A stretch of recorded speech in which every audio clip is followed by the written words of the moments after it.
The glass on the 48th floor of Montgomery Tower reverberated with the impacts of the snow that hit Manhattan that January night. Harrison Montgomery watched the storm through the glass wall of his office, his reflection blending into the cityscape that disappeared beneath the blanket of white. By age 35, he had built one of the country's largest technology empires, but success had its price. "Mr. Montgomery, your last meeting of the day has been cancelled due to the storm," his assistant announced over the intercom. "There's also a delivery girl stuck in the lobby. Apparently it's her dinner." Harrison sighed, running a hand through his meticulously cut dark hair. "Send her up, Claire, and you can go home before the streets become impassable." Minutes later, the elevator doors opened, revealing a young woman carrying a soggy delivery bag. Brooklyn Hayes was trying to maintain his composure, even as his jacket dripped onto the Italian marble floor. "Sorry I'm late, Mr. Montgomery. The weather is impossible out there," she said, adjusting her fogged glasses on the bridge of her nose. "And I'm afraid we have a problem with your order." Harrison raised an eyebrow, watching her with involuntary interest. Brooklyn was a familiar presence. He had delivered his dinners several times over the past few months. But this was the first time I'd really noticed her. There was something different in the way he spoke, in the way his green eyes conveyed intelligence and determination. "What's the matter?" "The restaurant mixed up the orders. Instead of your grilled salmon, I have—" She hesitated. "Pasta and meatballs. It's the only dinner left, and with this storm, there's no way to get another one." An ironic smile formed on Harrison's lips. It was typical, just another little chaos in her meticulously organized life. For the past 3 years, since his last disastrous relationship with Madison Pierce, heiress to an oil fortune, he had dedicated himself to keeping everything under strict control. "Well, I suppose we'll have to share," he heard himself saying, surprising himself. "I can't let her go back in that time, and apparently we're stuck here for now." Brooklyn hesitated, his fingers playing with the strap of the messenger bag he was carrying. "You don't have to worry about me, Mr. Montgomery. I can wait in the lobby." "Please." He gestured towards the informal meeting area of his office, where a glass table offered a view of the city. "I insist." While Brooklyn organized the impromptu dinner, Harrison discreetly watched her. There was something refreshing about his presence, something that contrasted with the artificial and calculated environment he was used to. "So," he began, pouring water into 2 crystal glasses, "you don't strike me as the average delivery girl type." Brooklyn smiled, a gesture that lit up her face in a way that Harrison found inexplicably endearing. "Because I'm not. I have a master's degree in English literature from Columbia. But when my grandmother got sick, I needed flexible work to take care of her." The conversation flowed naturally as they shared the impromptu dinner. Brooklyn talked about his favorite authors with a passion that Harrison hadn't seen from anyone in years. She had strong opinions about Hemingway and loved discussing the nuances of Virginia Woolf. "It's funny," she commented, twirling her fork through her pasta. "I always imagined that the mighty Harrison Montgomery only talked about acquisitions and the stock market." "And I always imagined food delivery girls didn't quote Shakespeare," he replied, surprising himself with his own playful tone. The snow continued to fall outside, but inside the office something was changing. Harrison found himself sharing stories about his childhood in Boston, about how he started his company in his parents' basement, about his fears and aspirations that he hadn't revealed to anyone in years. "You know what's ironic?"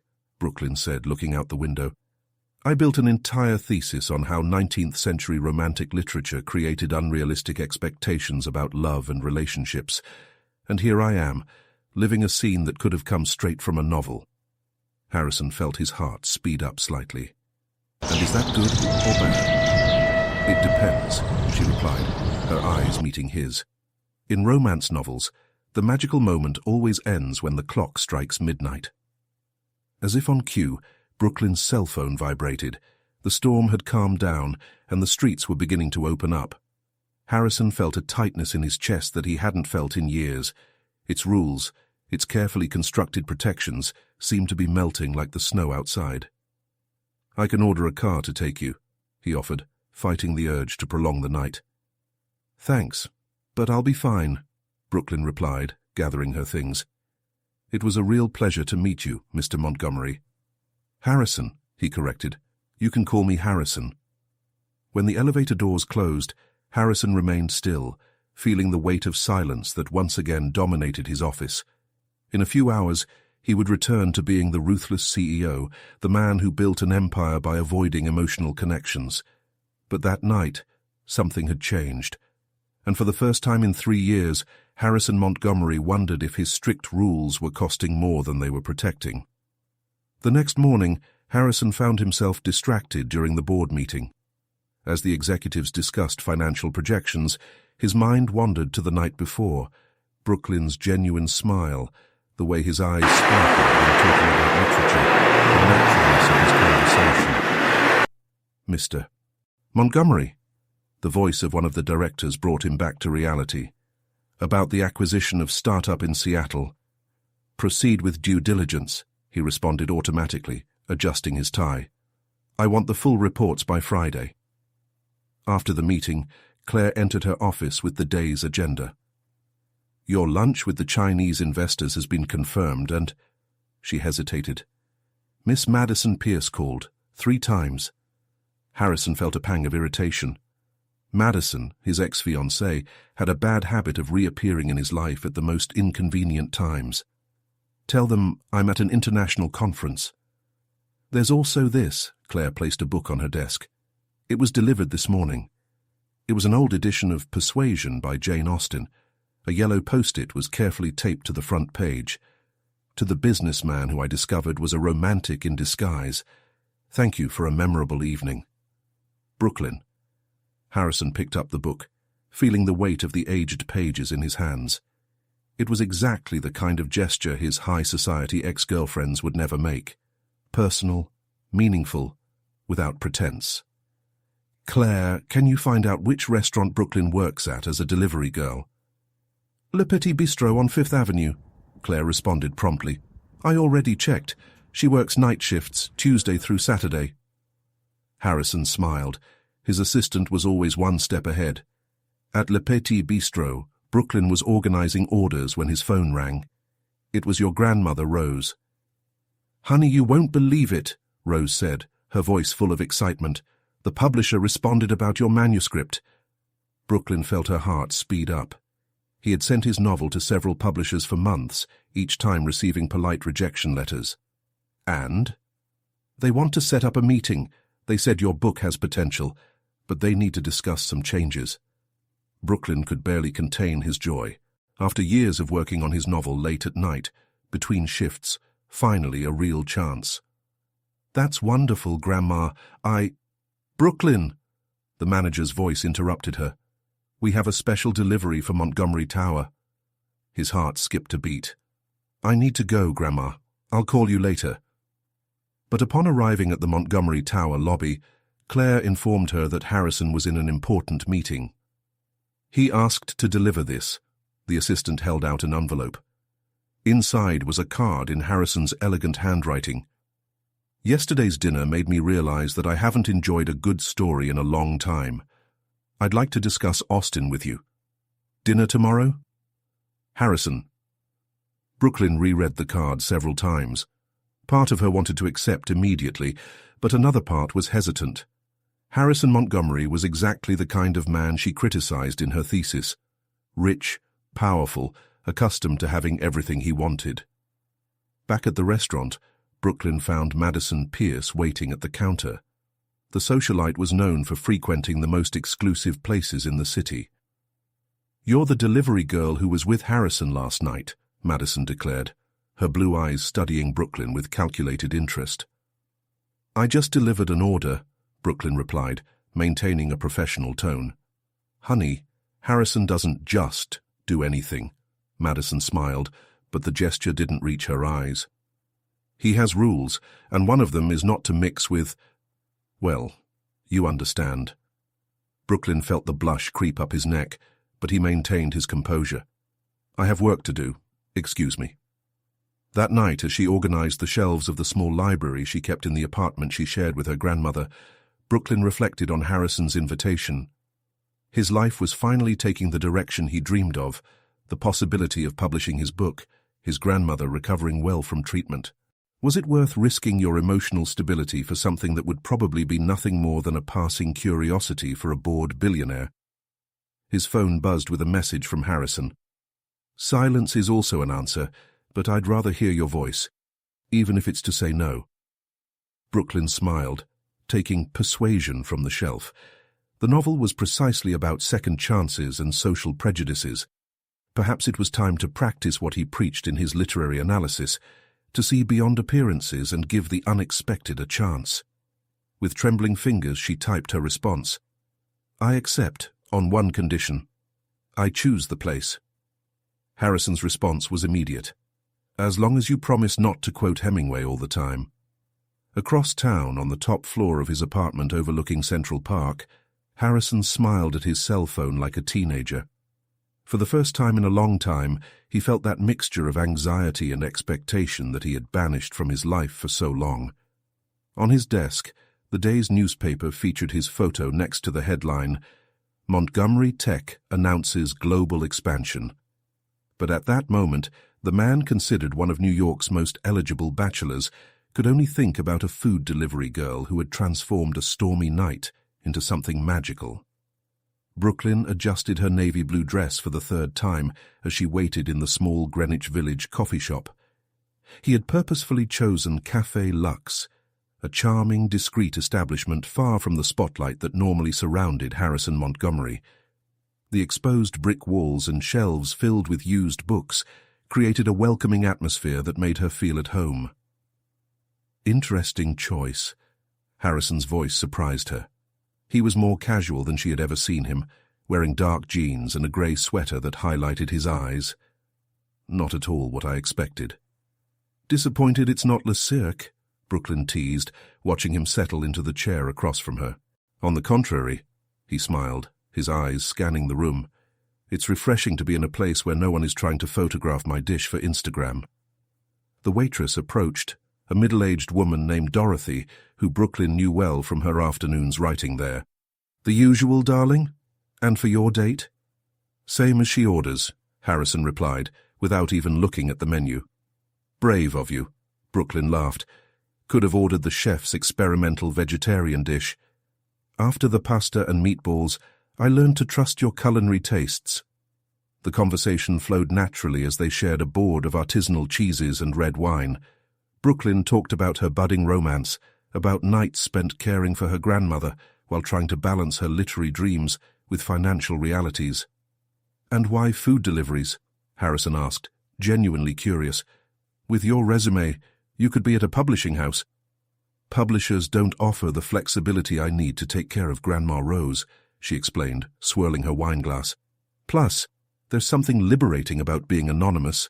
No one expects a delivery girl to have opinions about Virginia Woolf. Harrison watched her intensely, as if trying to decipher a particularly complex riddle. You're unlike anyone I've ever met. Why am I not trying to impress billionaire Harrison Montgomery? She returned, arching an eyebrow. Because you see me as a person, not as a newspaper headline. The moment was interrupted by Harrison's cell phone, which he silenced after quickly checking the screen. Madison, he explained, noticing Brooklyn's questioning look. She's been insistent since our breakup. She came to me yesterday, Brooklyn admitted, deciding to be honest. You made sure to remind me about your rules. Harrison closed his eyes for a moment, clearly upset. Madison has always had a hard time accepting that it's over. Our families had high expectations of our union. Now what? What are your expectations? Brooklyn asked directly, surprising them both with his boldness. Honestly, I don't know, Harrison replied after a moment of thought. I spent 3 years building walls so high I forgot what it was like to look beyond them. But on that stormy night, you managed to do something no one had done in a long time. What? Make me really laugh. Dinner lasted for hours, the conversation moving naturally between literature, music, dreams, and fears. Brooklyn discovered that Harrison secretly played the piano and had a secret collection of old comics. He learned about his passion for analog photography and his desire to open a small bookstore one day. When they finally left the cafe, the New York night enveloped them with its characteristic energy. Harrison insisted on walking her home, and they walked side by side through the streets of the village. "You know what's funny?" Brooklyn commented, stopping in front of his building. "I spent years studying novels about people from different worlds who fall in love, always criticizing how unrealistic they were. And now, I now understand that the true boundaries are not social or financial. They are the ones we build within ourselves." Harrison took a step towards her, his hand gently touching her face. "What if I'm willing to tear down some borders?" The kiss that followed was soft, hesitant, filled with unspoken promises. When they separated, Brooklyn saw something in Harrison's eyes that went beyond desire. There was vulnerability, hope, and a hint of fear. "Good night, Harrison," she whispered, entering the building before she could change her mind and give herself over completely to that moment. As he walked up the stairs to his apartment, Brooklyn felt his cell phone vibrate. It was a message from the publisher, confirming the meeting to discuss your manuscript. The reality of their different lives weighed heavily on her shoulders. She, an aspiring writer caring for her ailing grandmother, he, a titan of the corporate world with an empire to manage. But when she opened the door and found Rose awake, anxiously awaiting details of the meeting, Brooklyn realized that maybe, just maybe, the best stories were the ones that defied convention. "How was it, honey?" Rose asked, her eyes shining with curiosity. Brooklyn smiled, touching her lips where she could still feel Harrison's kiss. "It was unexpected, like the best chapters always are." The news on the front page of the New York Post made Brooklyn's heart freeze during his morning shift at the coffee shop. The Prince of Tech and the modern Cinderella, Harrison Montgomery, seen with mysterious delivery girl. The photo, although grainy, clearly showed her kiss with Harrison the night before. "Looks like someone had an interesting night," Dorothy commented, placing a cup of coffee in front of Brooklyn. "Don't worry, honey, this town has a short memory." But Brooklyn knew it wasn't that simple. Her phone kept buzzing with messages from unknown numbers, and reporters had already discovered where she worked.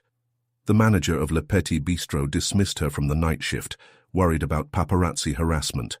In her apartment, Rose watched her granddaughter with concern as she paced back and forth. "You can't hide forever, Brooklyn." "I'm not hiding," she replied, stopping to look out the window. "I'm just trying to process how my life turned into a circus overnight." His phone rang. It was Harrison. After hesitating for a moment, she answered. "Brooklyn, I'm sorry about that." His voice sounded strained. "I didn't think anyone was following us." "It's not your fault," she sighed, "but I confess I wasn't prepared to see my personal life in the headlines. Can I send a car to pick you up?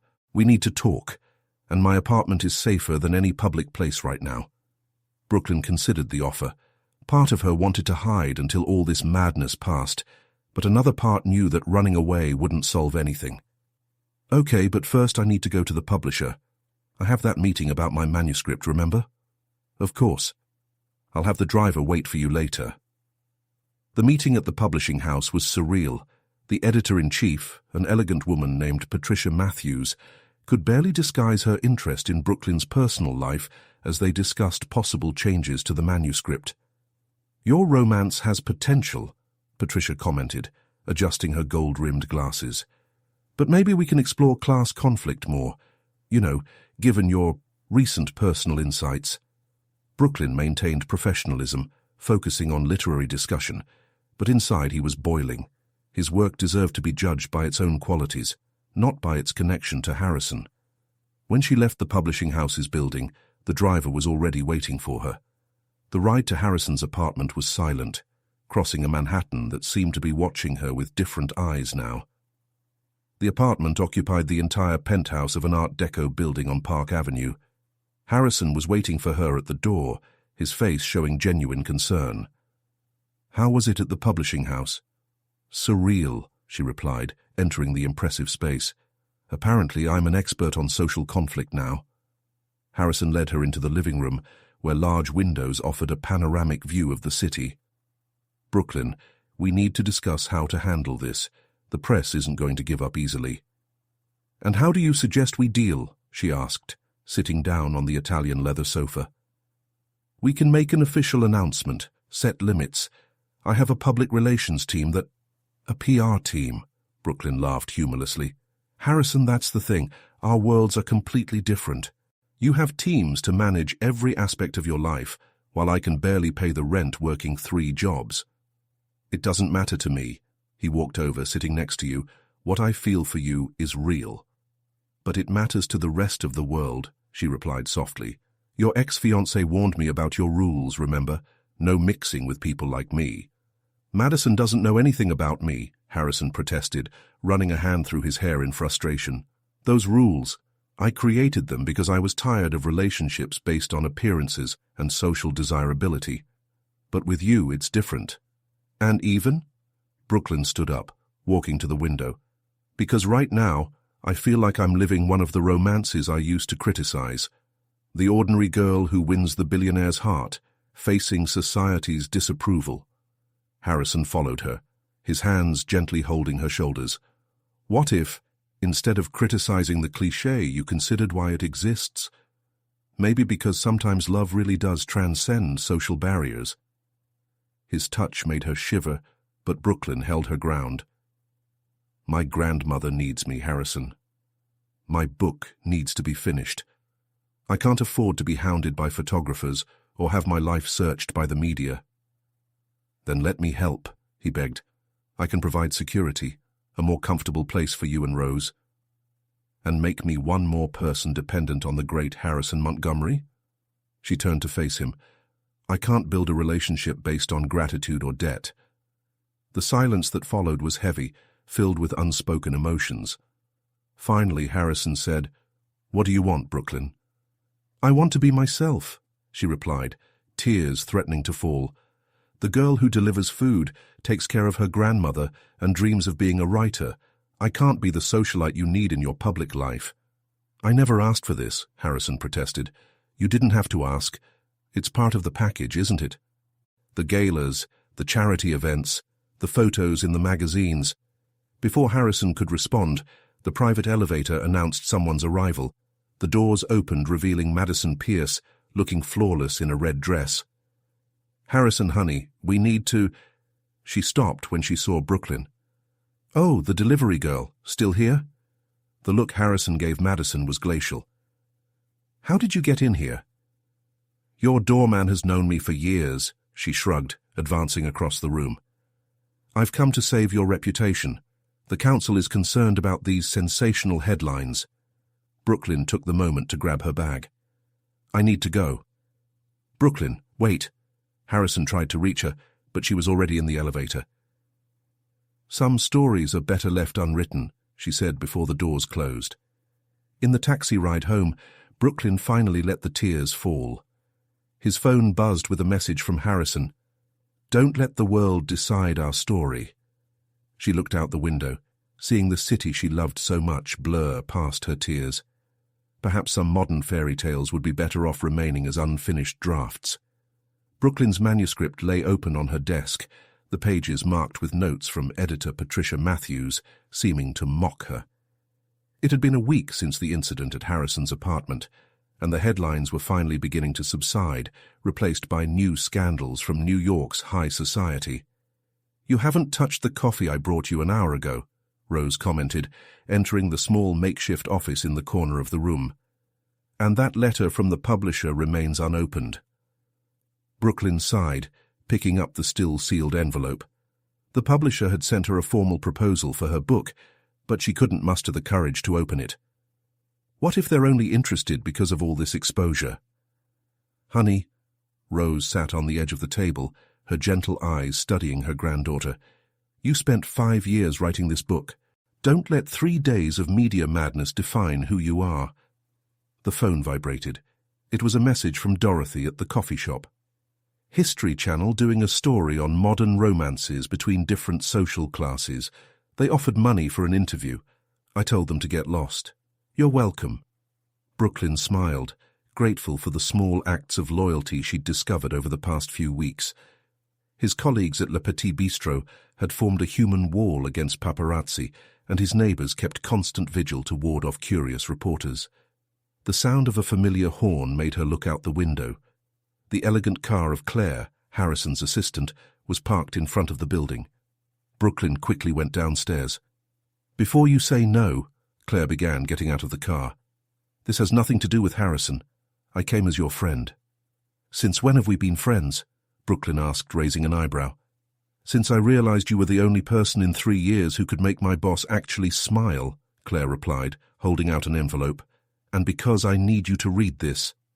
Inside the envelope were old newspaper clippings. The first showed a young Claire receiving a literature award at a public university. The second, the same Claire working as a waitress while studying for her MBA. "Harrison found me waiting tables at a cafe near Montgomery Tower," Claire explained. "He didn't need an assistant at the time, but he saw something in me beyond the uniform and coffee stains. He created the position, especially so I could continue studying." Brooklyn felt a lump in his throat. "Why are you showing me this?" "Because you're doing exactly what I almost did, letting prejudices about social class get in the way of something potentially extraordinary," Claire replied, her voice soft but firm. "Harrison isn't perfect, but he sees people for who they really are." "It's complicated," Brooklyn muttered, thinking about Madison Pierce and the sensational headlines. "Life is complicated," Claire shrugged.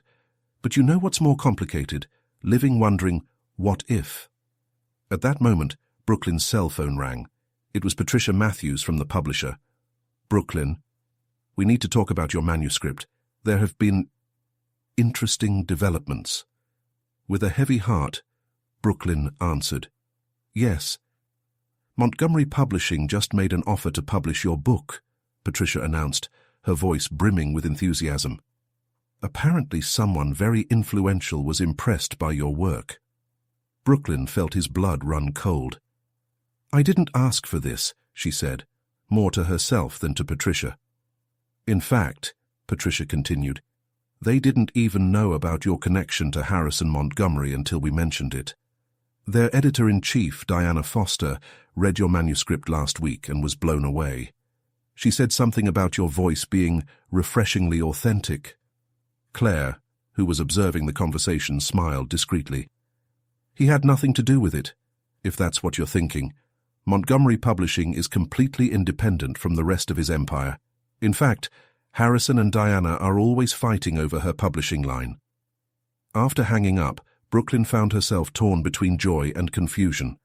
Her dream of being published was there, within reach, but the circumstances made everything seem even more complex.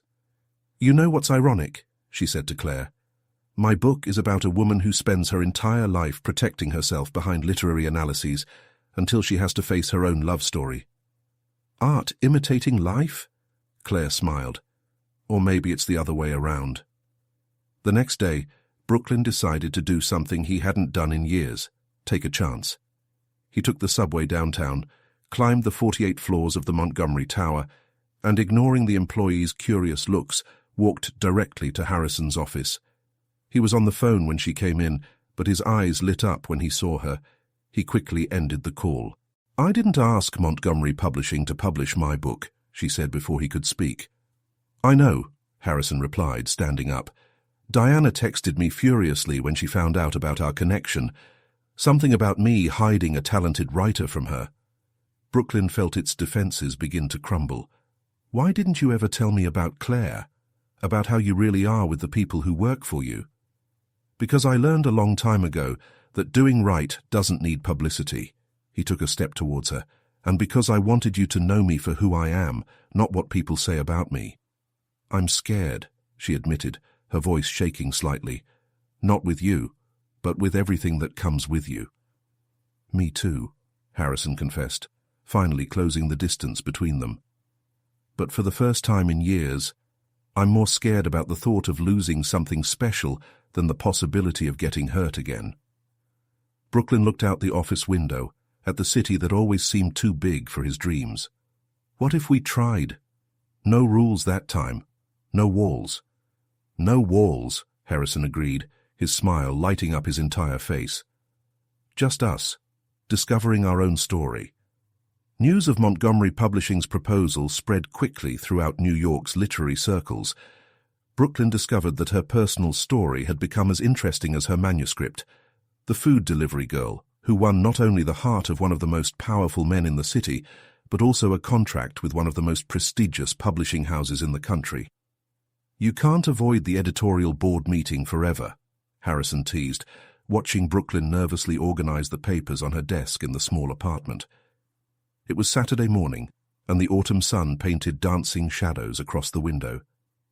"I can try," she replied, adjusting her glasses. "Diana Foster is practically a legend in the publishing world. What if she finds out I'm a fraud?" Harrison walked over, gently taking the papers from her hands. "A fraud who wrote a novel she loved before she even knew who you were." "You don't understand," Brooklyn sighed, leaning back in his chair. "Everyone will be looking for signs of our relationship in the book, trying to find parallels, make connections that don't exist." "So what?" Harrison asked, his voice soft but firm. "Jane Austen wrote about the society she knew. Virginia Woolf turned her experiences into art. Why should you be any different?" The sound of the doorbell interrupted the conversation. Rose opened the door, revealing Claire carrying several bags. "Sorry for the intrusion," she said, entering the apartment, "but we have a fashion emergency. The editorial board meeting is on Monday, and you need something that says 'serious writer' without shouting, 'I'm trying to impress you.'" Brooklyn looked at Harrison, who raised his hands in surrender. "Don't look at me like that. Claire has a life of her own, you know. Sometimes she even makes decisions without my approval." "Often, actually," Claire corrected, starting to pull clothes out of bags. "And before you protest, consider this an investment in your career, not a gift." Rose watched the scene with amusement, her face lit up with the joy of seeing her granddaughter finally allowing life to surprise her. "You know, Brooklyn, sometimes we accept help, not because we need it, but because it allows others to show that they care." Her grandmother's words hit Brooklyn like a revelation. For so long, she had prided herself on her independence, turning it into armor against the world. But now, looking at the people gathered in his small room, Harrison with his gentle smile, Claire with her warm efficiency, Rose with her quiet wisdom, he realized that there were different types of strength. "Okay," she finally relented, reaching for an elegant navy blazer that Claire held, but nothing too fancy. While experimenting with different combinations, Brooklyn told Harrison about the call she received from her old master's advisor. "She wants me to give a lecture on contemporary literature at Columbia. Apparently my unique perspective on different social strata would be valuable to the students." "You should accept it," Harrison replied, watching her through the mirror's reflection. His thesis on modern romance was brilliant. "How do you know about my thesis?" "I read it," he admitted, sounding almost shy. "After that first night in the office, I looked up your name online. I found your thesis in the university archives." Brooklyn felt her heart speed up.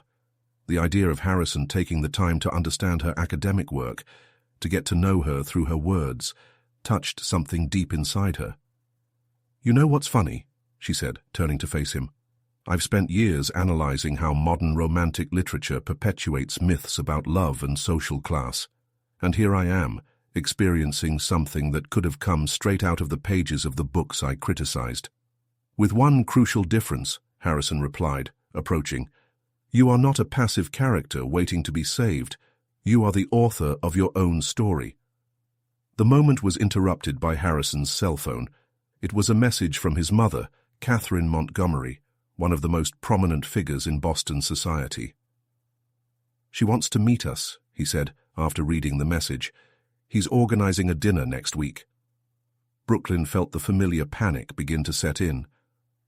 "Harrison, I don't know if—" "Hey," he interrupted her softly, holding her hands. "No pressure. But she's different than you think. She was the one who taught me how to play the piano, who encouraged me to read poetry when my father just wanted me to study economics." Claire, who had discreetly been busy organizing the clothes, interjected, "Catherine Montgomery is one of the most important patrons of the arts in Boston. She'll probably want to discuss literature with you more than anything else." Brooklyn looked to her grandmother, seeking silent advice. Rose smiled, that wise smile that had always soothed her heart since childhood. "Sometimes, darling, the universe presents us with challenges not to test us, but to show us what we are capable of." "Besides," Harrison added with a sly smile, "she hates Madison. That should count for points, right?" Brooklyn's laugh broke the tension of the moment. It was incredible how, in just a few weeks, his life had transformed so completely. But for the first time, change didn't feel scary. It felt inevitable, as if all the paths she'd walked were always destined to lead her to this moment. "Okay," she finally said. "I'm going to meet your mother. But first, I need to survive the meeting with Diana Foster." "One challenge at a time," Harrison agreed, kissing her forehead. "And remember, you are not alone in this story." Montgomery Publishing's boardroom occupied the entire 20th floor of an elegant Manhattan building. Brooklyn nervously adjusted his navy blue blazer as he gazed out at the city through the floor-to-ceiling windows. Diana Foster, a woman in her 60s with elegantly cropped grey hair, studied her over her reading glasses. "Your manuscript reminded me of Virginia Woolf at her most introspective," Diana began, flipping through the marked pages in front of her. "But there is something more contemporary about your approach to social class and expectations." Brooklyn tried to maintain his composure, even though he felt his heart hammering against his chest. "Mrs. Foster, I need to make it clear that my relationship with Harrison Montgomery—" "Call me Diana," the editor interrupted with a sly smile. "And I don't care who you're dating. I care about your words, and they are extraordinary." An invisible weight seemed to lift from Brooklyn's shoulders. Diana continued, "However, there are some scenes that need development. Your protagonist sometimes seems afraid of her own strength." "Like this?" "She overanalyzes, theorizes about love and social class, but is hesitant to truly delve into situations," Diana explained, leaning forward, almost as if he was protecting himself through academicism. The words hit Brooklyn with surprising force. It was exactly what she herself had done for years, using her literary analysis as a shield against real vulnerabilities. "What do you suggest?" "Rewrite the final chapter," Diana replied, handing him a folder. "Let your protagonist live in the moment instead of just observing it. And speaking of living in moments," she smiled again, "I heard that Catherine Montgomery is organizing a get-to-know-you dinner." Brooklyn felt the blush creep up his neck. News travels fast. "Catherine is one of my best friends," Diana revealed, standing up.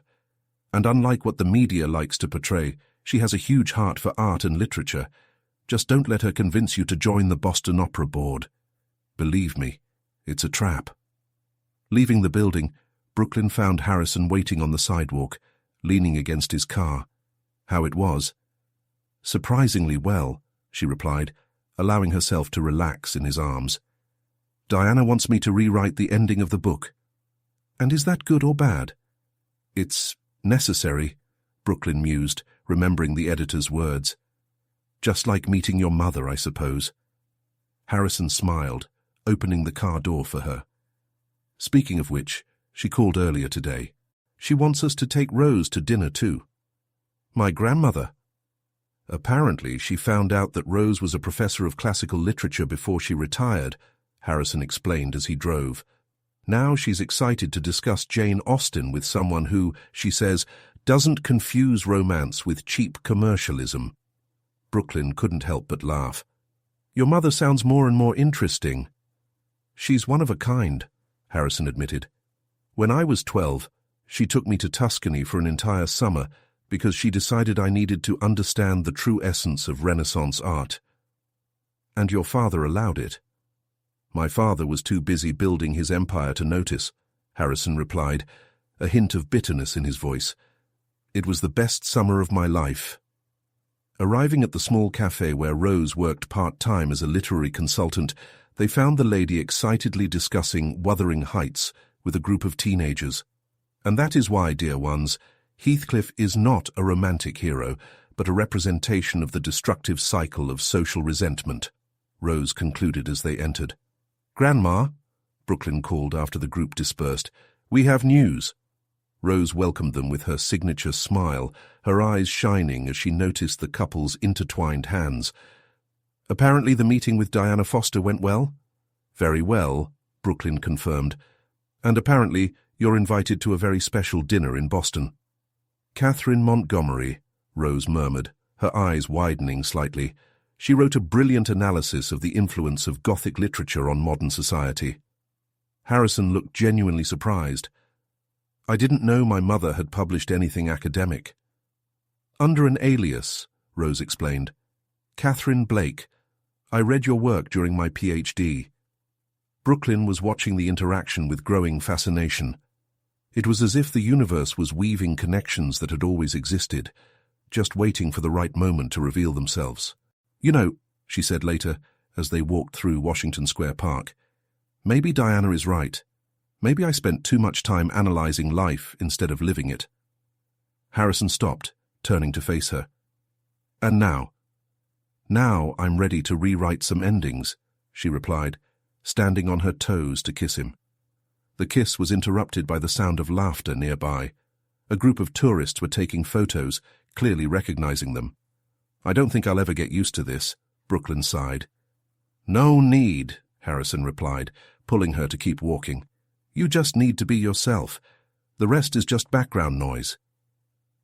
As the sun set over Manhattan, Brooklyn thought about her manuscript, the words that needed rewriting, the stories that needed to be lived. Maybe the real romance wasn't in the big declarations or the dramatic moments, but in the small acts of courage that allow us to be vulnerable, in the quiet moments between the storms, in the unexpected connections that turn strangers into family. And as Harrison told her about her dinner plans in Boston, her eyes shining with genuine enthusiasm, Brooklyn realized she was ready for her own love story. Not the one from the book she had studied so much, but a real, imperfect, extraordinarily her story. The trip to Boston turned into a surreal experience before it even started. Brooklyn watched the changing landscape through the window of the Montgomery's private jet, trying to process how her life had changed so drastically in just a few weeks. "You're too quiet," Harrison commented, sitting down next to you after finishing a business call. Rose slept comfortably a few seats away, a worn copy of Persuasion resting on her lap. "Just thinking about how my biggest worry a month ago was making sure the deliveries arrived hot," Brooklyn replied, a wry smile playing on his lips. "And now I'm flying to Boston on a private jet to have dinner with your mother, who is apparently a secret literary scholar." Harrison intertwined his fingers with hers. "If it's any consolation, I'm nervous too. My mother has very strong opinions about literature.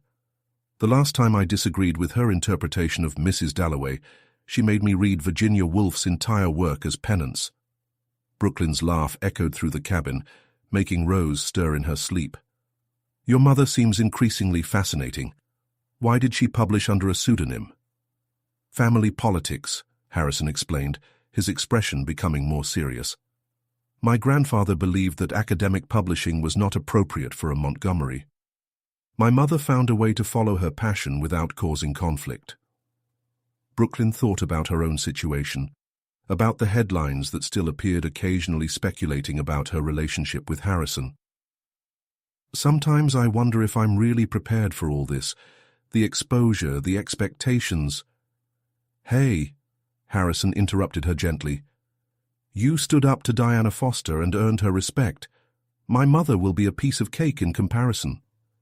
"Diana Foster is a professional evaluating my work," Brooklyn argued. "Your mother will be assessing whether I am suitable for your son." "Actually," a sleepy voice came from Rose, who had apparently woken up, "Catherine Montgomery will probably be more interested in discussing her thesis on the deconstruction of romantic archetypes in modern literature." Harrison looked surprised. "How do you know that?" "We exchanged a few emails," Rose admitted, adjusting herself in her seat. She was quite impressed with Brooklyn's academic work. Brooklyn looked at her grandmother with a mixture of shock and betrayal. "You've been corresponding with Catherine Montgomery and haven't told me." "Honey, sometimes it's better to let certain things happen naturally," Rose smiled, her eyes shining with wisdom. "Additionally, Catherine has some very interesting theories about the role of Gothic literature in shaping modern female identity. The rest of the flight was filled with a lively literary discussion between Rose and Harrison, who apparently knew a lot more about literary theory than he let on. Brooklyn watched them, marveling at how the different parts of her life seemed to be intertwining in unexpected ways. Landing in Boston, they were met by a driver who took them through the city's historic streets to Beacon Hill, where the Montgomery mansion stood majestically, its Georgian windows shining in the autumn sun. "Breathe," Harrison whispered, squeezing her hand as they climbed the stone steps. The door opened before they could ring the doorbell, revealing Catherine Montgomery, an elegant woman in her 60s, with the same piercing eyes as Harrison and a warm smile that Brooklyn hadn't expected. "Finally!" Catherine exclaimed, hugging Rose like an old friend. "I was eager to discuss in person your analysis of Anne Radcliffe's influences on contemporary literature." Turning to Brooklyn, Catherine studied her with genuine interest. "And you, my dear, have caused a fascinating stir in the literary world. Diana told me about your manuscript. I would love to discuss your take on social class in modern literature over dinner." Harrison cleared his throat. "Mum, maybe we can save the academic interrogation until after the cocktail." "Oh, of course," Catherine smiled, leading them inside. "Although I should let you know that I invited some friends from the Harvard Literature Department. I hope you don't mind, Brooklyn." The momentary panic Brooklyn felt was quickly replaced by an eerie calm. This was his world, not one of private jets or historic mansions, but one of passionate literary discussions and deep cultural analysis. "Actually," she replied, finding her voice, "I just finished an article on the evolution of social romance in the digital age. I'd love to hear other perspectives." Catherine's smile widened, and Harrison discreetly squeezed her hand in approval. Rose seemed absolutely in her element, already engaged in a lively discussion with a comparative literature professor about the nuances of translating classic works. As the evening unfolded amid stimulating conversation and carefully selected wines, Brooklyn realized that perhaps she had found not just a new family, but a place where all the different facets of her life could coexist harmoniously. Dinner at the Montgomery mansion had ended hours ago, but Brooklyn was still awake in her guest room, typing furiously on her laptop. The inspiration the evening had provided was too intense to ignore, especially after the stimulating discussions about literature with Catherine and her fellow scholars. A soft knock on the door made her pause. It was Harrison, still dressed in his dress shirt, the sleeves rolled up casually. "Can't sleep?" he asked, entering the room with 2 cups of tea. "I'm rewriting the ending of the book," Brooklyn replied, accepting the cup gratefully. "Your mother said something at dinner that made me rethink the entire conclusion. Let me guess. Was it that part about how true social transformation in literature comes from small moments of authenticity, not grand dramatic gestures?" Brooklyn smiled, surprised once again by the depth of Harrison's literary knowledge. "Exactly. It made me realize I was trying to force a grand finale when the real story was always in the subtle details." Harrison sat on the edge of the bed, watching her with a mixture of admiration and curiosity. "Do you know what impressed me most tonight? Seeing you completely in your element, defending your literary theories with so much passion. You shined. Even when I vehemently disagreed with Professor Hamilton's interpretation of Jane Eyre. Especially right now," Harrison laughed. "I think my mother almost applauded when you cited 3 different literary critics to support your argument." The moment was interrupted by Harrison's cell phone. It was a message from Claire. "Urgent. Madison did an interview with Vanity Fair. You need to see this." Harrison quickly opened the link that Claire sent. The article, titled "The Dark Side of the Fairy Tale, The Truth About Harrison Montgomery," was a toxic mix of half-truths and malicious innuendo. "She's trying to paint me as an irresponsible playboy who's having a rebellious affair with an ordinary girl to spite the family," Harrison said, his voice strained. "And worse, it's suggesting that you're an opportunist who planned all of this to get a publishing deal." Brooklyn felt his stomach drop. "Did she mention my book?" "Yes. It insinuates that it's a romanticized version of our story, written to capitalize on the relationship." But I started writing the book years ago. Diana can confirm that. Harrison ran a hand through his hair in frustration. I know, love. And let's set the record straight. But Madison knows how to manipulate the media. She's trying to create a narrative that will haunt us for a while. Brooklyn closed her laptop, feeling the familiar weight of anxiety settle in her chest. What if she's right? Not about the motivations, but about how it all looks from the outside. A food delivery girl who's suddenly publishing a book through her billionaire boyfriend's family publishing house. Brooklyn, Harrison interrupted her firmly, holding her hands. You earned this contract on your own merit. Diana Foster is known for her editorial integrity. She wouldn't publish your book if she didn't genuinely believe in it. But people won't see it that way, Brooklyn whispered. They'll see exactly what Madison wants them to see. At this moment, there was another knock on the door. It was Catherine, holding a glass of red wine and looking strangely calm. Sorry for the intrusion, but the walls in this house have always been very thin, she said, entering the room. And I think you guys need to hear a story. Catherine settled into an antique armchair near the window. When I published my first academic work under the pseudonym Catherine Blake, it wasn't just because of family expectations. It was because I knew that being a Montgomery meant my work would be judged not on its merit, but on my surname. Mum, I didn't know, Harrison began, but Catherine interrupted him with a soft gesture. The point is, dear ones, that there will always be people trying to diminish our achievements, whether because we have too much or too little privilege. The key is to not let these voices drown out our own. Brooklyn felt tears forming in her eyes. How did you handle it? I kept writing. I published article after article, built a reputation based on the quality of my work, not my name. And do you know what happened? Eventually, the people who really mattered recognized the value of what I had to say. Harrison watched his mother with a new understanding. That's why you never revealed yourself to be Catherine Blake, even after Grandpa passed away. Precisely, Catherine smiled, because that work was mine, earned on my own merit. And Brooklyn, honey, your book is yours too. The story you wrote has its own value, regardless of who you're dating. Madison's Vanity Fair interview had exactly the effect she intended. In the weeks following the dinner in Boston, Brooklyn found herself at the center of a media storm that threatened to consume everything she had built. 3 more publishers cancelled my interviews, she sighed, deleting the emails on her cell phone as she walked through Central Park with Harrison. Golden autumn leaves fell around them, creating a natural carpet beneath their feet. Apparently they don't want to associate themselves with an opportunist. Harrison shook his hand gently.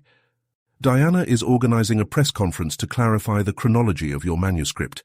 She has all previous versions dated, proving that you began writing long before we met. It shouldn't be necessary to prove my integrity, Brooklyn replied, his voice betraying his built-up frustration. My work should speak for itself. At that moment, his phone vibrated with a call from Rose. Honey, you need to see this. Catherine just did an interview with the Literary Review. Brooklyn quickly searched the article online, Harrison reading over her shoulder. Catherine Montgomery, finally revealing herself as Catherine Blake, had written a powerful editorial about bias in the literary world and the importance of judging works on their merit, not external circumstances. She exposed her own story to defend me, Brooklyn whispered, emotional. My mother understands better than anyone the weight of having your work questioned for reasons beyond your control, Harrison commented, guiding her to a nearby bench. But look how she turned it into something positive.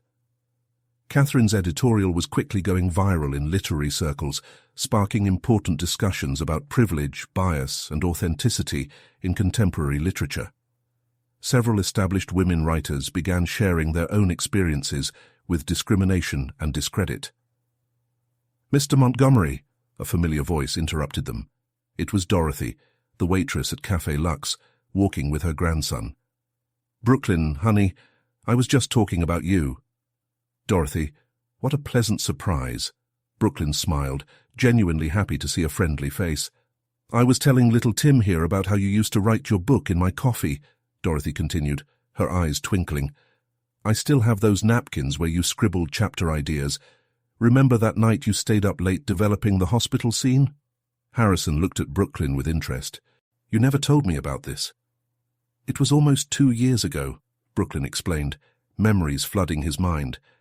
I was struggling with a particularly difficult scene, and Dorothy stayed after closing time, bringing me coffee and offering feedback. She read every page as soon as it came out, Dorothy agreed proudly. I always knew it would be published one day.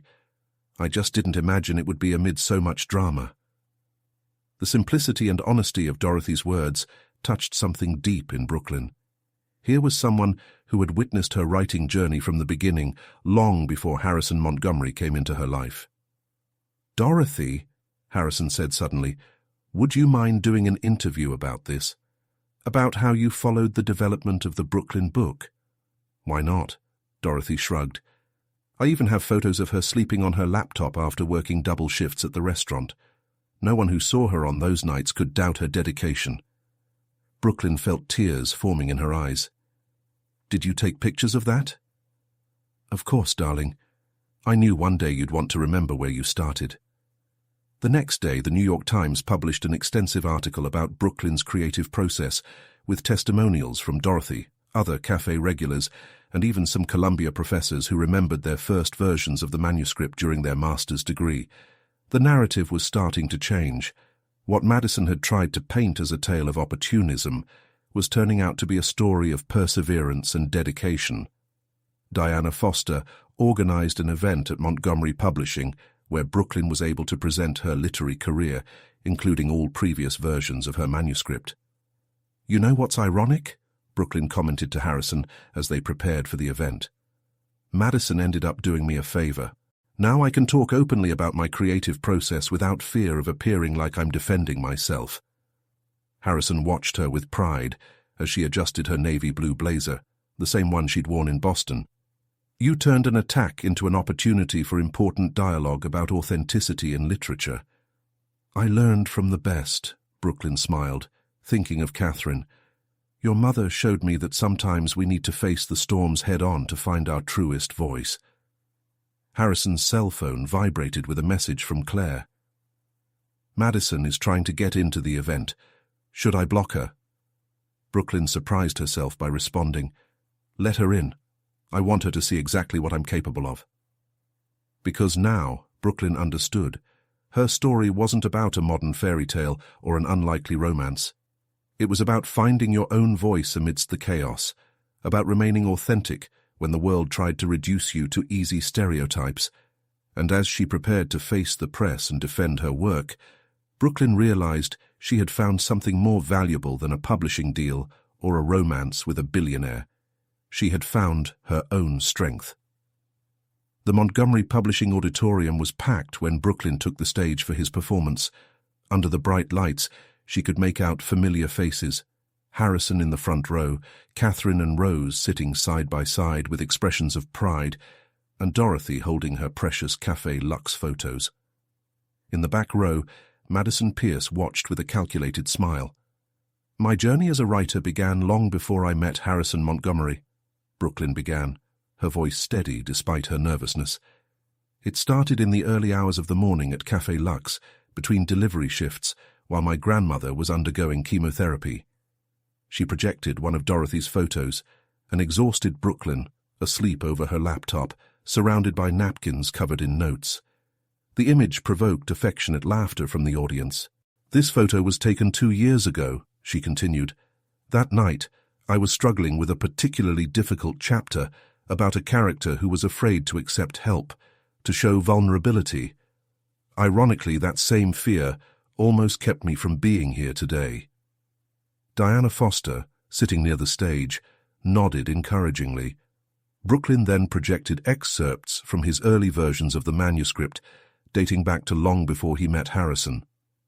Some have suggested that my book is a romanticized version of my own story, she said, her eyes briefly meeting Madison's.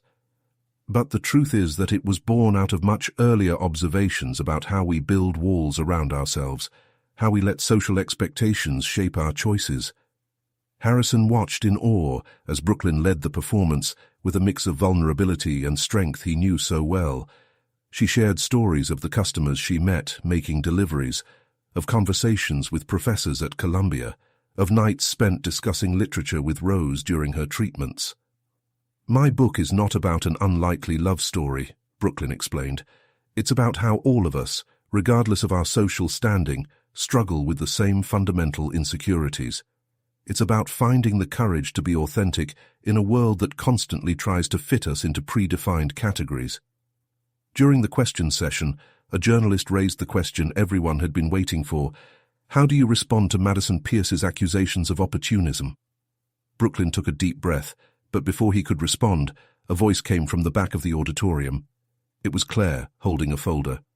"If I may," Claire said, moving down the hall, "I'd like to share something relevant." She handed out copies of emails to the journalists present. "These are records of Ms. Pierce's attempts to sabotage Mr. Montgomery's other relationships over the past 3 years, including threats to potential business partners." A murmur ran through the auditorium. Madison stood up abruptly, her face red with anger, but Catherine Montgomery intercepted her on the way out. "Honey," Catherine said loud enough for everyone to hear, "maybe it's time to accept that some stories aren't about you."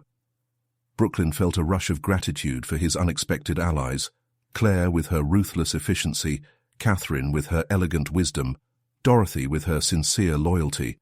But mostly, she felt grateful for her own journey, for every night of exhausted writing, every delivery in the rain, every moment that brought her here.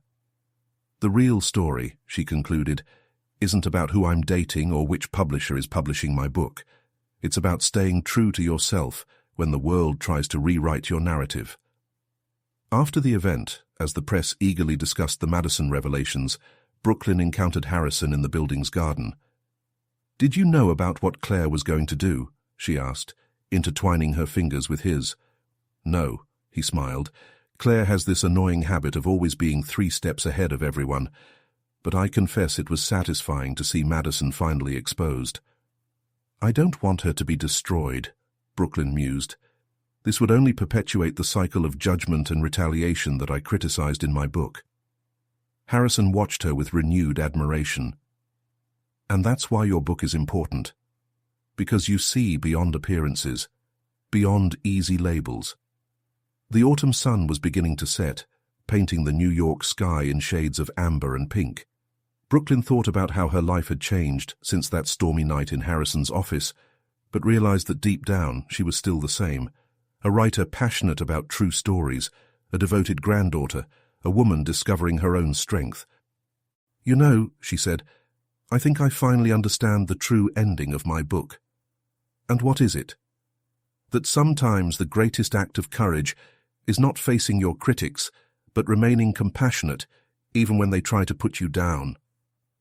In her Brooklyn apartment, a stack of letters from readers piled up on the kitchen table. Her book, released 2 weeks ago, was having an impact she had never imagined. Women from different social classes wrote, sharing their own stories of struggling against expectations and prejudices.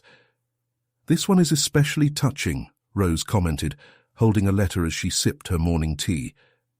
"A young executive who abandoned a promising career on Wall Street to open a bakery. She says her book gave her the courage to follow her true dream." Brooklyn smiled, still adjusting to the idea that her words were affecting other people's lives. The book's success had exceeded all expectations, partly due to the controversy generated by Madison, but mainly because his story had touched a nerve in contemporary society. "Harrison called?" Rose asked, noticing her granddaughter's distraction. "He's in Seattle closing on the acquisition of that startup," Brooklyn replied, checking his phone. "But he sent a message saying there's a surprise when he gets back." The sound of the doorbell interrupted the conversation. It was Claire, carrying an elegant briefcase and looking more formal than usual. "Brooklyn, we need to talk," she said, sitting down at the table. "Montgomery Publishing has received an interesting proposal. They want to adapt your book into a movie." Brooklyn nearly choked on his coffee. "What?" "An independent production company from Los Angeles," Claire explained, opening the folder.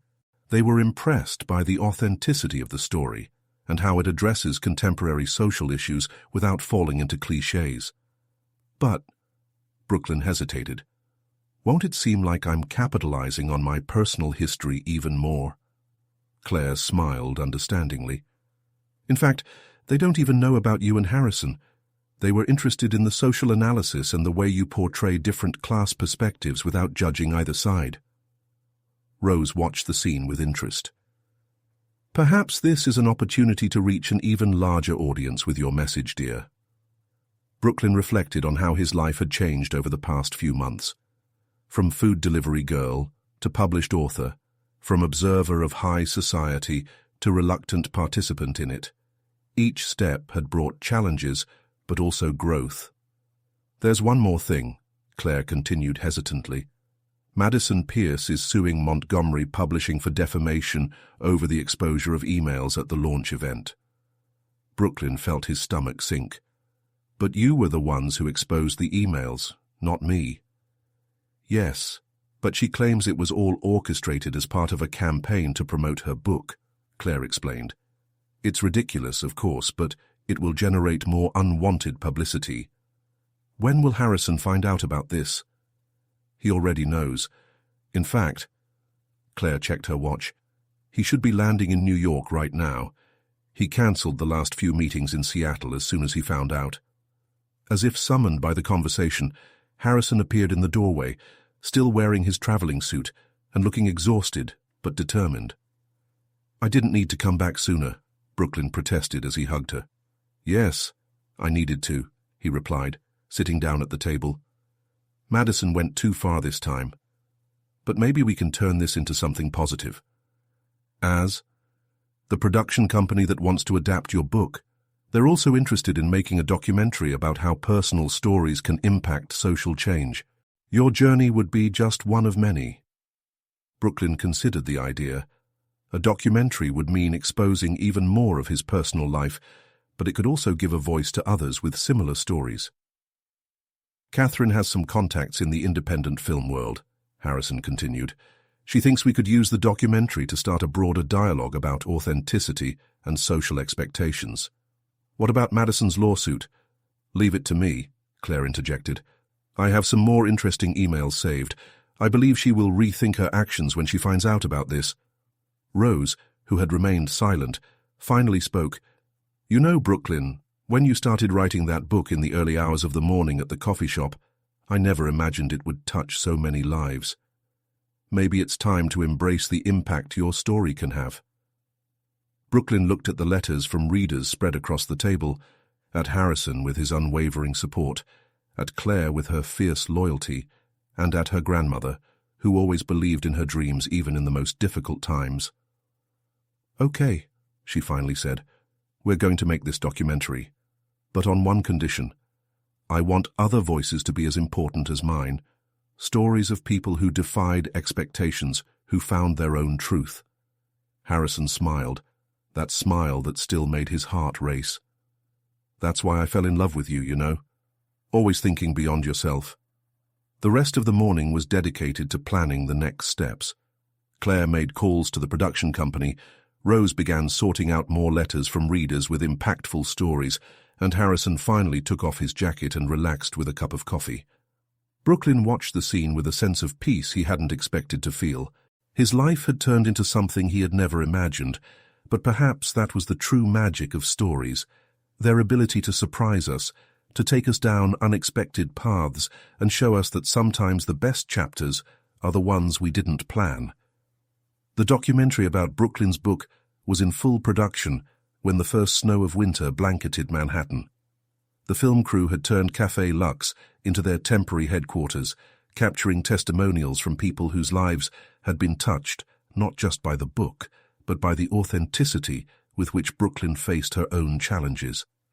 It's surreal to see all this, Brooklyn commented to Harrison as they watched Dorothy being interviewed about her early writing days at the cafe. Sometimes I still find myself hoping to wake up and discover it was all a dream.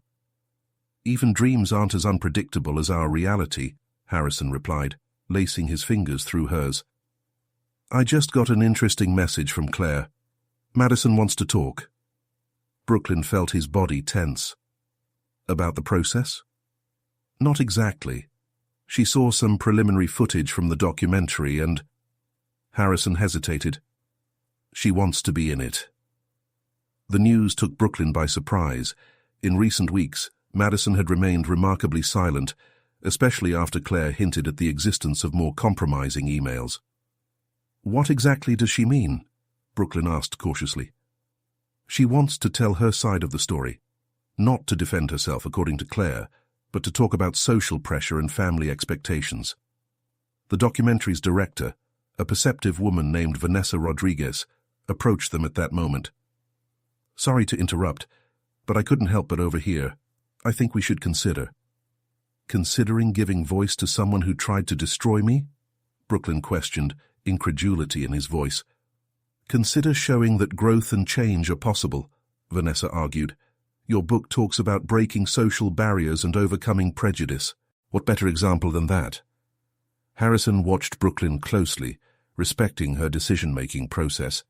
He had known Madison for years and knew the weight of expectations the Pierce family had placed on her since childhood. "Maybe," Brooklyn began slowly. "That's exactly what the documentary needs. Showing that we are all more complex than the roles society assigns us." The filming with Madison took place a week later in the conservatory of the Montgomery Mansion in Boston. Catherine had insisted on hosting the meeting, creating a neutral, elegant setting for the conversation. "I spent years trying to be the person everyone expected me to be," Madison admitted on camera, her usual mask of perfection replaced by a surprising vulnerability. "When Harrison chose someone so different from what his family would traditionally expect, something in me broke." Brooklyn, watching backstage with Harrison, felt an unexpected empathy. "She was also trapped in her own story," he murmured. The documentary expanded beyond initial expectations. In addition to Madison, other people began sharing their experiences of breaking social expectations. An heir who abandoned the family business to become a teacher at a public school. A socialite who secretly financed art projects in underprivileged communities. "You've created something bigger than a love story," Catherine commented during a break in filming.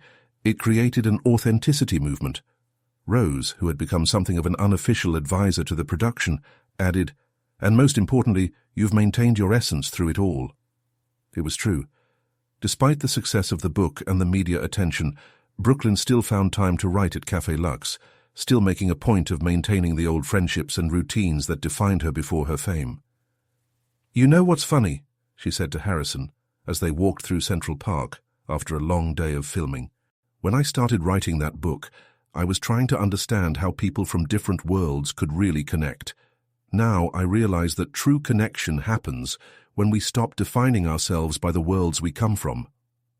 Harrison stopped, turning her to face him. "That's why we work, isn't it? Because we never try to fit into each other's expectations." "No," Brooklyn smiled, touching his face gently. "We worked because we had the courage to be authentic with each other from that first stormy night." The documentary was turning into a powerful testimony about authenticity and personal transformation.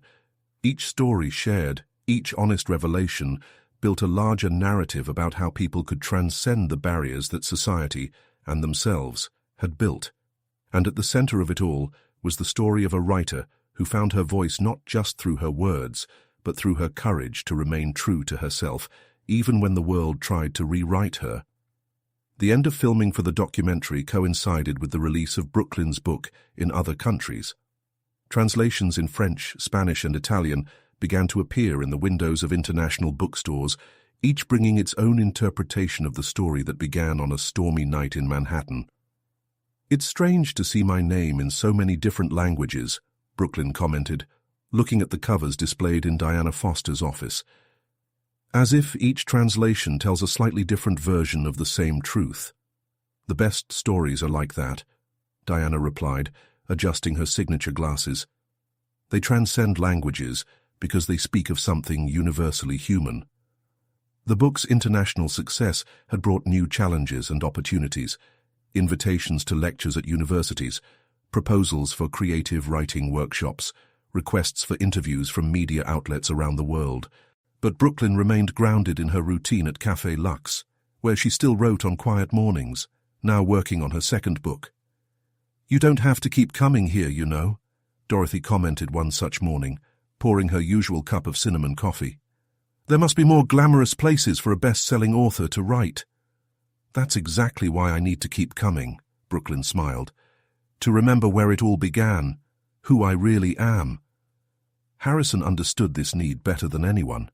He himself had made changes in his life, delegating more responsibilities so he could spend more time with Brooklyn, discovering the pleasure of simple moments that he would previously consider insignificant. "Sometimes I wonder," he said, during one of his evening strolls across the Brooklyn Bridge, "if you were right all along, about how the best stories happen in the small moments, not the grand gestures." Brooklyn shook his hand, watching the city lights reflected in the water. "I think I've learned that they both have their value. Big gestures show us what we're capable of, but it's the little moments that show us who we really are." The documentary premiered at an independent film festival in Tribeca, receiving critical acclaim for its honest take on social class, authenticity, and personal transformation. Madison attended the premiere, sitting discreetly next to Catherine.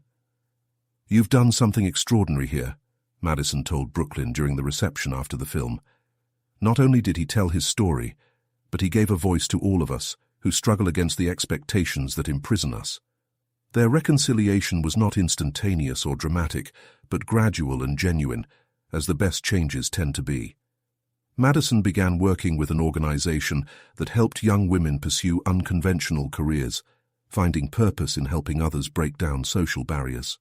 Rose, fully recovered from her treatment, had become a beloved figure in the literary world, frequently invited to participate in panels on classic literature and its influence on contemporary writing. She and Catherine formed an unlikely academic partnership, collaborating on a book about the evolution of the social novel. "You know what I'm most proud of?" Rose told Brooklyn during a family lunch at the Montgomery penthouse. "Seeing how you've maintained your essence through all this transformation. You're still the same girl who stayed up late writing, only now your words reach more people." Brooklyn's second book was taking shape, a deeper exploration of how people navigate different social worlds without losing their authenticity. Harrison was always the first reader, offering honest feedback and unconditional support. "This chapter needs something," he commented one night, sitting in the small office Brooklyn kept in his original apartment, refusing to move into his penthouse despite Claire's matter-of-fact protests. "What?" Brooklyn asked, leaning over his shoulder to read the passage he indicated. "Hope," Harrison replied simply. "Even in the most realistic stories, we need to believe that change is possible." Brooklyn smiled, thinking about how her own story had started with skepticism about unlikely romances and ended up proving that the best love stories aren't the ones that follow a predictable script, but the ones that surprise us with their authenticity. Café Lux remained her refuge, now frequented by aspiring writers hoping to capture some of the magic that had transformed a food delivery girl into a respected literary voice. Brooklyn made a point of talking to them, sharing not only advice about writing, but also the importance of staying true to yourself. "You've changed so many lives," Harrison commented one quiet evening at home, watching her sort through the letters still arriving from readers around the world. "No," Brooklyn corrected softly. "I just showed that we all have the right to write our own story, regardless of where we start." And so, in a city that never slept, two people from seemingly incompatible worlds had created their own narrative, proving that the best love stories are not those that follow pre-established formulas, but those that teach us to courageously be ourselves.